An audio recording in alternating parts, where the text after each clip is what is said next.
పుసపుసవై పరిశుభ్రత పాటిత్తలేరు, అంత గలీజ్ గలీజ్ వాసన వస్తుందని 70 కిలోల కోడి మాంసాన్ని ధనధన డీసీఎంలకు ఎక్కించి చేపల బజార్లో ఉన్న చికెన్ షాపులను సీజ్ చేసిరట. సీన్ కట్ చేస్తే సీజ్ చేసిన అధికారులకు సుక్కలు చూపెట్టిర్రు అక్కడి పతంగి పార్టీ లీడర్లు గిట్లా. ఏమా ఇది పద్ధతి ఉన్నదేం? పేదవాళ్ళకు ఇట్లా చేస్తారా? ఉన్న వాళ్ళకు జర్నీ పోయి అందుకెట్లా చేసినావు పెదవాళ్లకు అని అడిగితే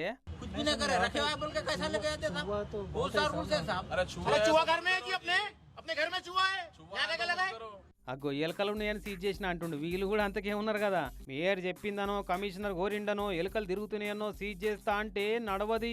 వైసా నై చల్తా ఇద్దరు. చికెన్ ఖరాబ్ అయిందని ఎట్లా ఎరికైంది? శాంపిల్ తీసుకోవాలి, ల్యాబ్ టెస్ట్ చేపియాలి, రిపోర్ట్ రావాలి. చికెన్ ఖరాబ్ అయిందని నువ్వెట్లా చెప్తున్నావు? మురిగికా ఎక్స్పైరీ డేట్ పోతా క్యా అని దబాయించిర్రు. దెబ్బకే ఫోన్ చేసి కొంటమైన చికెన్ ను మళ్ళా వాపస్ తెప్పించి ఎవ్వరు చికెన్ ట్రేలు వాళ్ళకి ఇచ్చేసిర్రు. జిహెచ్ఎంసీ అధికారులు సీజ్ చేసిన దుకాణాలను కూడా మళ్ళా తెరిపించిర్రు.